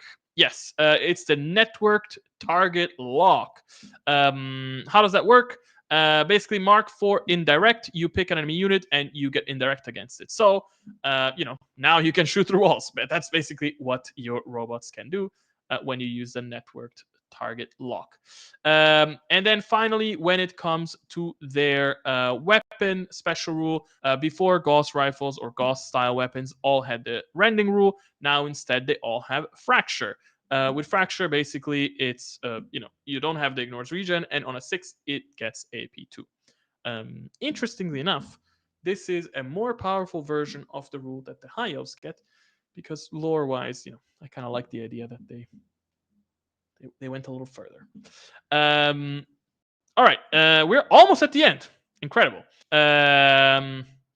This was faster than I thought. It's only been 2 hours. All right, Saurian Starhost. So Saurian Starhost actually is one of those armies that already had a bunch of cool stuff. So not much is changing for them. So before, most units had Fearless, and now we've changed it. Only Saurians and Gators get Fearless, so Geckos don't get Fearless anymore. But everybody gets Predator, including Geckos, including Chameleons, which is pretty cool. Predator, as we know and love, right? On a 6 to hit, you get +1 attack with that weapon. Then, as before, they have Primal Roar, which is Supreme Predator buff, right? Supreme, we know what it does, right? On a 5 or a 6. So there we go. Now you have the Supreme thing. Then, what is their army specialty? It is Sacred Destiny. So critical protection. As we know, the critical rules are those that happen on a chance. So what is their thing? When you activate it, you roll a die on a 1 to a 3. Nothing happens. I guess their destiny was not as sacred as we thought. On a 4-up, they ignore wounds on rolls of 6 until the end of the round. And on a 6, they ignore wounds on a 5. They ignore wounds on a 5. This is not regeneration, so you cannot ignore it. So pretty good. Then when it comes to their mark, it's, I think, on a Triceratops. Yes, it's Spot Prey, and it's marked for Bane. Bane, as we know, is the new name for poison. So basically, you pick an enemy unit, and now your units get poison against it. Pretty simple. And then finally, for their weapons, their beam style weapons now have disintegrate. So what does that mean? They only have AP1 now instead of AP4, but against units where most models have defense 2 up, this weapon gets AP3. So it's kind of like the orc thing where if you buy this weapon to target a very specific type of target. If you try to use it in a more versatile role, it's not really doing much.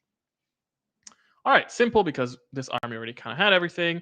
And yeah, we're getting to the end. So Soul Snatcher cults, what is their thing? Their thing is called Advance. Before, they all had Scout. We decided to remove that. Instead, they have called Advance, which is kind of similar.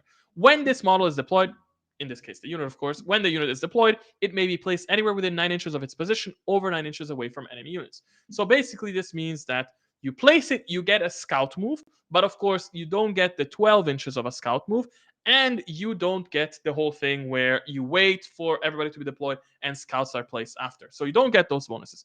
But if you read between the lines, when this model is deployed, if you're using ambush, that's also a type of deployment. So if you have an ambush unit, it ambushes and then it does its cult advance. So that's a tricky thing. Somebody said scary, especially for the Custodes. Exactly. This is a great way to, get in the face of those armies that want you to keep you afar, right? It's good against Dow and stuff like that. All right. What is their army special? Sorry, their army combo. Now to find it.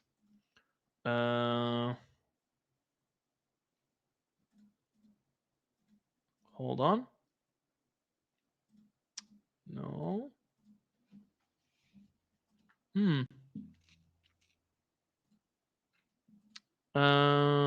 Wait. Sorry. This is their army combo. They actually have an interesting thing with their army specialties and combos and stuff like that. So they have wait. Yes, so they have the Colt Standard, which basically gives you, because there is nothing that really was perfectly working as a boost or a buff to their Colt Advance, so we had to do something else. So they get the Colt Standard. The Colt Standard gives you covered precision aura. Covered, as we know, is a type of rule that works when you have most models within 1 inch of terrain, right? So it's the new in-terrain type of rule. And so covered precision means whilst you are within 1 inch of terrain, you get +1 to hit rolls. So they want to be in terrain or behind cover or in a river or whatever. That's their thing, the Colt Standard. Then we also have the Fanatic Protection, which basically is covered defense. So whilst you are in terrain, you already get +1 to defense. With this thing, now you get an additional +1 to defense. So suddenly your brutes have defense 2 up, and they have regeneration. They are pretty resilient all of a sudden. And then finally, they have where is it? They have the propaganda megaphone. This is kind of very special for them, which it gives you mind control. So mind control, it was called seduce before, but we made it more general. It's called mind control now. So you pick an enemy unit within 18 inches. It must take a morale test. If failed, you may move it by up to 6 inches in any direction. So this is very good against low quality units, because you can be like, you know what, you guys just move back 6 inches. And so I'm imagining that they're kind of like shouting Soul Snatcher propaganda at the enemy. Finally, we are looking at their weapon special rule, which again now I need to find, and it is. Yes. It's on like snatchers and stuff, right? Yes. So yes, it's on sharp style weapons, and they now have the Reap rule. Reap used to be a rule before. Forget what it did before. This is a different rule called Reap. Reap against units where most models have defense 4 up or better. This weapon gets AP 1. So if you're targeting a not basic infantry, but you're targeting somebody a bit stronger, that's really good. And we actually thought it was kind of thematic if you're playing, for example, against Battle Brother Destroyers, which are defense 3 up, and that way your Soul Snatchers get a bonus against them, and then their AP 2, which felt very, I don't know, it felt very thematic.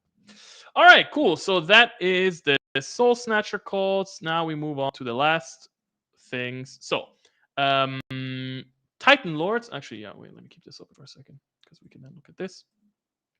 Titan Lords. Titan Lords, honestly, very basic and not much has changed. First off, they get tactical delay. It's the same thing that the Human Inquisition gets, which basically is once per round, you can pass your turn.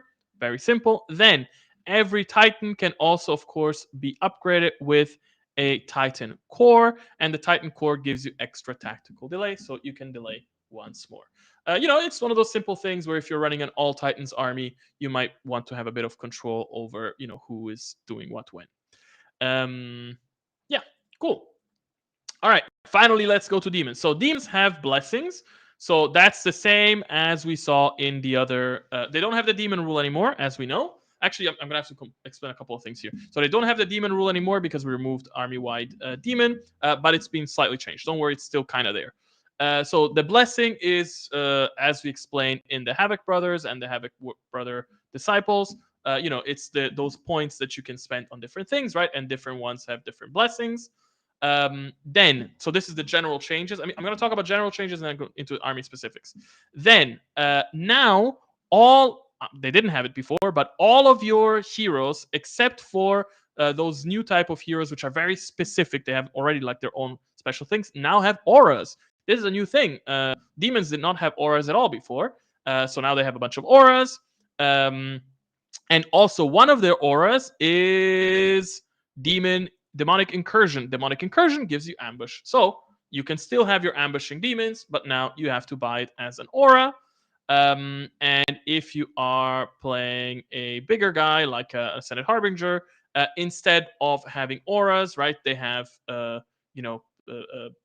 bonuses, let's say. And of course, they also get demonic incursion, so you can ambush them. So you still have that stuff. Now, let's talk about army. So, and every army has the same stuff, right? Everybody now gets auras, and everybody now gets a bunch of stuff, and it's very cool. Yes. Okay. Let's go into army specifics. So now, your basic warriors now get the a banner, which is in this case for them the banner of change. I mean, actually, wait. I think the banners they had them before, but they did different stuff. So banner of change, piercing fighter aura. This small unit get AP1 in melee. Very simple. Change boon. That's a new thing. Spell accumulator. How does the spell accumulator work? It basically is a model that it's kind of like a caster in that it accumulates spells tokens. It just starts accumulating spell tokens every round, but it is not a caster in that it cannot cast spells, but friendly casters within 12 inches may spend its tokens. So it's cheaper than a caster because it can only accumulate tokens and not spend them, but if it's near a caster, other casters can be like, oh, you know what, let me grab a token from that guy and then use that for casting, which is pretty cool in the whole vein of like the change casters thing. Then so that is your boon. Then we have the who has it then? It's the soul demon. Sorry. It's on the hero. Sorry. Then we have the icon of change. Am I right? Yes. So the banner of change. We have the change boon. Then we have the icon of change. Sorry. Then we have the icon of change.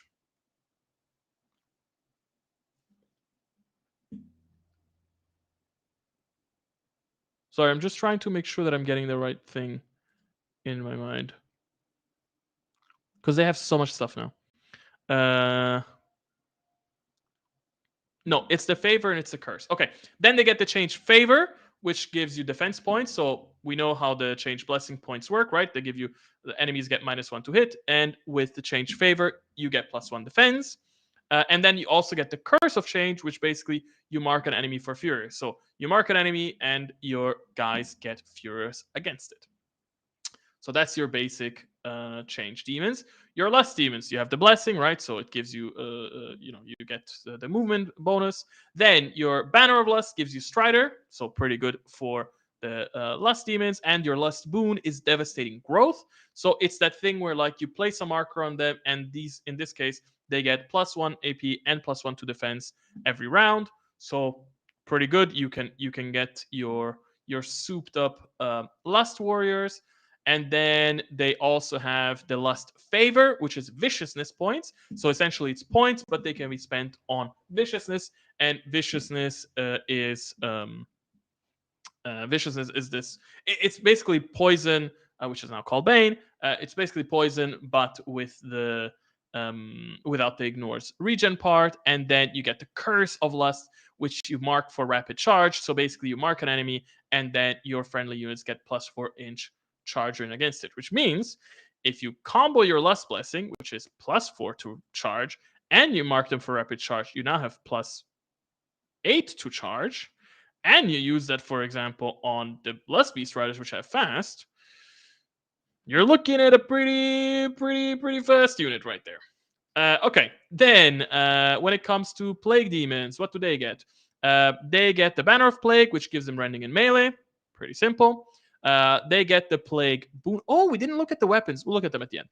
They get the plague boon, which gives them critical fortification. So you roll a die on a 4-up, enemies get AP -1. On a 6, enemies get AP -2. Pretty strong. Then you get courage points. So basically, you have the points that you can spend to give yourself +1 to morale test rolls. So they become more resilient against Morale. They have the Curse of Plague, which is difficult terrain debuff. Pretty cool. You basically pick an enemy unit and it counts as being in difficult terrain. So that's kind of nice. They kind of like sludged off. And that was the Plague Warriors, and now the Demons of War. What do they have? So they get the Banner of War, which gives you impact aura, so your models get impact. Very strong, to be honest. They get the War Boon, which gives you Destructive Frenzy. So whenever you kill an enemy unit, they get +1 to hit and AP +1. So they get stronger as they kill more unit. That feels very War Demons like. Then you have your War Favor, which is your piercing points. So again, the points as we've spoken about, but now they give you AP +1. And then of course we have the Curse of War, which is a mark for Slayer. We already know the Slayer rule, right?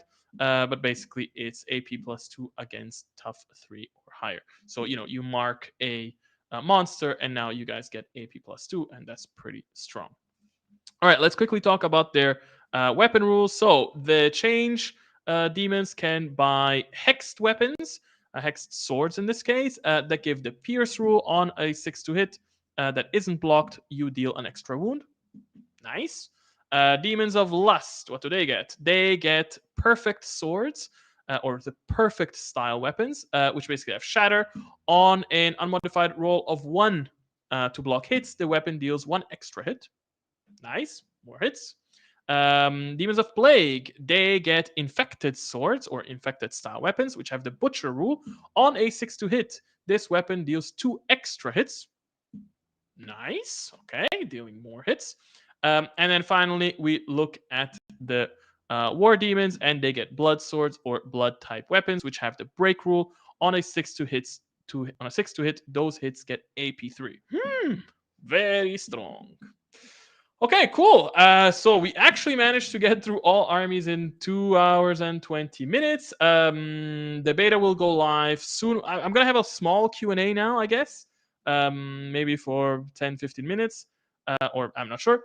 Everything is also gonna be applicable to skirmish as well. So you can then go and grab your grunt veteran for skirmish, and your spells should be adapted, and your units are adapted, and everything is still here. So that you can work with it. Okay, let me stop sharing my screen and hope that this doesn't break everything. Okay, cool. All right, I am going to all right, I'm gonna put a line for the Q&A. After this line, you can ask questions. So just to reiterate, the after the stream, I'm basically gonna push the button, and then there's going to be a post on the website with all the links to the beta. You'll be able to access the beta. It will be available for all of the Grimdark Future armies and all of the Firefight armies except for the gangs. Also, in a week, we will then put the Age of Fantasy beta live, and it's going to be the same thing: Age of Fantasy and Age of Fantasy Skirmish, and regiments, but not the guilds. Gangs and guilds are going to be done later, because this was already a million armies, and those are an additional like 22 armies. They're going to be probably made a little bit simplified, but yes. And then I'm gonna have a section on Discord where you are able to see a different thread for every single army. And so please, you can give your feedback there. Important. Take a breather before providing feedback. I understand that change is always a little bit, I don't know how to say it. It can be shocking. Make sure to understand the context, read your army, check out how things are overall, understand the context of different armies, understand the different combos that you can do. Every army got cool stuff. So whilst yes, maybe some armies have lost some stuff that you liked, you surely have gained lots of new stuff that is very cool. So try and focus on the future rather than on the past. But also very importantly is ideally play the game. Like play a couple of matches with the new rules and then provide feedback because that is, that is much more valuable than just, a first impact. You read it and you're like, I don't know, I'm scared of all the change, and then that's not the type of feedback that helps us improve the game, right? Ideally, we need to see people play it, and get feedback from players. All right. Then let me quickly look at the Q&A and let's try and do this fast. Okay, maybe having robot on 1-2 instead. I don't understand the question. What do you want us to test? Just play the game. Just play the game, list build, try different things, see if you find any rule to be too overcosted, undercosted. If there's some weird combo that we didn't realize that is completely game breaking, maybe you will find some bugs in the app that we can fix. That's the type of stuff that is really helpful. Any consideration for Blessed Sisters getting a blessing system of some sort? No, we are right now. What you see is what we are planning. What would you say would be the next step for OPR as a company? I don't know. Right now, let's focus on the beta. The next step is getting the fantasy side out, and then doing the full release at the end of October. And then, of course, we're going to be spending the next year working on the next big update, which will be an update about weapons. Can you explain the thematicness of the robot legions getting shaken / not having fearless? Shaken and shaken, fearless. You have to understand, it's a game. It's abstract, right? Shaken doesn't just mean that the unit is scared. Which, by the way, the whole lore of the robot legions is that they are now fully sentient, so they do get scared. They don't want to die. They are just like us. That's the whole thing, right? The whole genocide of the robots from the elves, that's the whole thing, right? So yeah, it totally makes sense that they can also get shaken, that they can also get scared, that they can also back off. And again, shaken doesn't necessarily mean that the unit is scared. It can also mean that the unit is malfunctioning, right? Like maybe they've taken so much fire that now they're malfunctioning. Maybe they are they're trying to put themselves back together, and that takes some extra time, and so they're stopped. All these type of things. Was there a new rules builder linked to this too? The rules builder will come out at the end of October when the full thing goes live. Where can you give feedback for the game test? It will be on Discord. When you tag a unit with the humans for +1 to hit, is that just for the next attack or the whole round? It's for the next attack. The rule does specify it. It says they get +1 to hit once, and then in brackets it says next time that the effect would apply. How will these changes affect Quest in the future? Quest is just part of the whole system, so it will get the same stuff, which is actually really cool because now it means that Quest also gets more interesting depending on which baddies you are finding. Wouldn't the orcs get deadly against units with tough? Means you always have deadly when it does something? No, because not every unit has tough.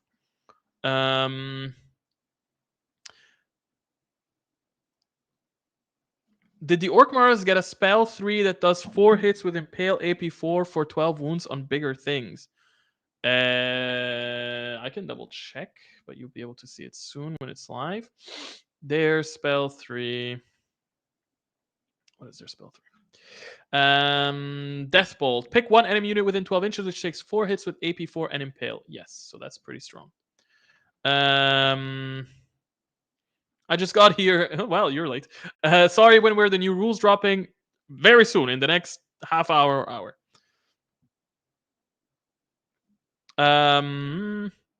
Will you guys make any token markers for us to print? We already have tokens, generic tokens. We're actually updating the tokens soon with the release of Broken Truth. We've changed the tokens a bit and stuff like that, but we are not making specific tokens for, I don't know, the spotting lasers or the hunt markers or the points or whatever. You use dice and stuff like that. Rules that require point accumulation, will they work like caster with points gathered on a unit or on a global scale? So those points, like the blessings from the Havoc class, actually that's most of them are Havoc blessings, are global. So you gather your points, like you as the player get the points. So you have your 7 points, which means that you have more flexibility. So that's kind of like the trade-off, right? So the Battle Brothers is like, okay, every unit gets to do it once, but it's like, okay, I really want that unit to be able to get their bonus 3 times, but I can't. Whereas with the Havoc Brothers, it's like, okay, our bonus is a bit smaller, but we can coordinate it better and be like, okay, that unit really needs it now, and no, not that unit needs it now, and that unit needs it multiple times and stuff like that. Will beta changes be in the Army Builder app? So yes, this will all be in the app, so you can fully list build, you can play as always. Does the fast rule get nerfed or at least red paint for Orc Marauders? I'm not sure what you mean, but I'm gonna say no. I think they still get what is it called? The overclocked engine, which gives them speed boost.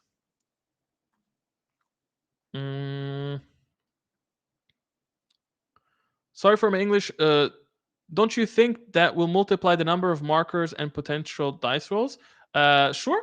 Sometimes some units will some rules. Sorry, some rules will require some more markers. Some rules will require more dice rolls. But again, it's none of this stuff is new.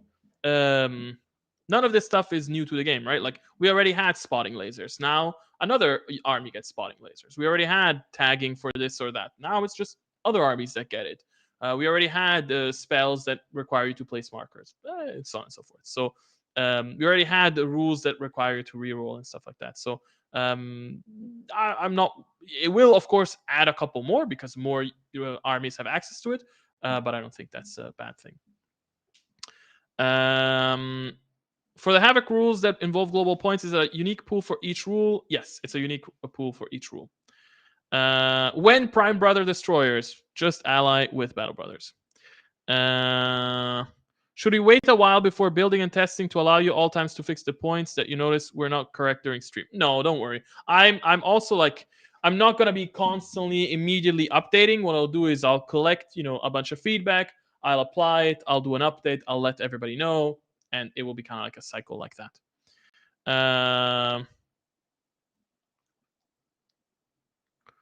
Not all units have tough, but if you don't have tough, deadly does nothing. So if you get deadly against tough, you get deadly all the time. Well, no. If you, I mean, sure. Yes, let's say that. Yes. Enough chance of getting a blood bowl, like a maybe at some point. This is not part of this stream. Did the Graph Prime Brother hero get its weapons updated? So that right now we have not really been updating any units. We'll be going into specific units update soon.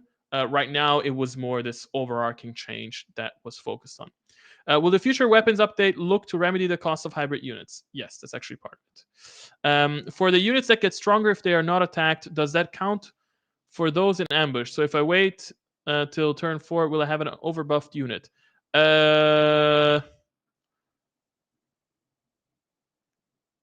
Technically, yes. Yes, technically, yes. Although I'm not sure if I don't remember if we built a caveat in there that like it has to be on the table, but I think technically yes. Do human defense force tanks have the same rules as other HDF heroes? Yes. With all the army specific rules, will it clarify ally rules to ensure that allied armies cannot use the other army's buffs, marks, spells, or benefit from them? No, I don't.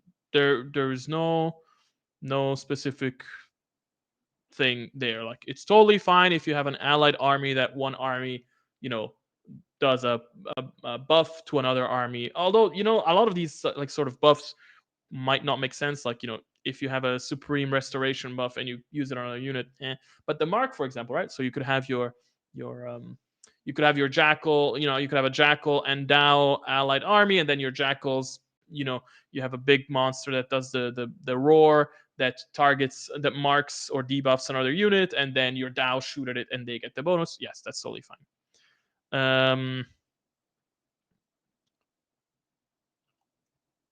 Uh,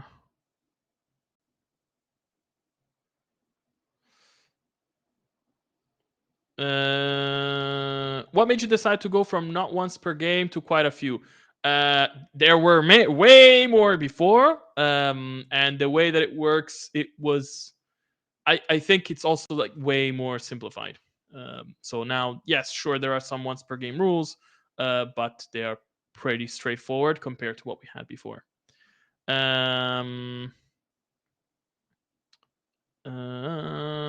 Okay. Why did Titan Lords receive only this keyword and not receive the other three things? Really, Titan Lords, they're meant to be big boys that can ally with everyone. And nothing really felt right for them. It just did not feel right to give them, the specialty. I mean, although they do technically have a specialty, but like to give them, the weird buff or a mark. It just didn't feel right. All right. Cool. Now people are just chatting in the chat, which is totally fine. But let's let's wait for the update and take the conversation to Discord. I'm going to end this stream now. Thank you very much. Thank you for staying here. We have like over 200 people at one point. And yes, I'm sorry that there was some technical difficulties at the beginning. Luckily, we fixed them, and hopefully next week when we have the AOF stream, it's not going to be an issue. Thank you very much, everyone. We will be posting the update soon, and yeah, thank you for coming. Bye bye.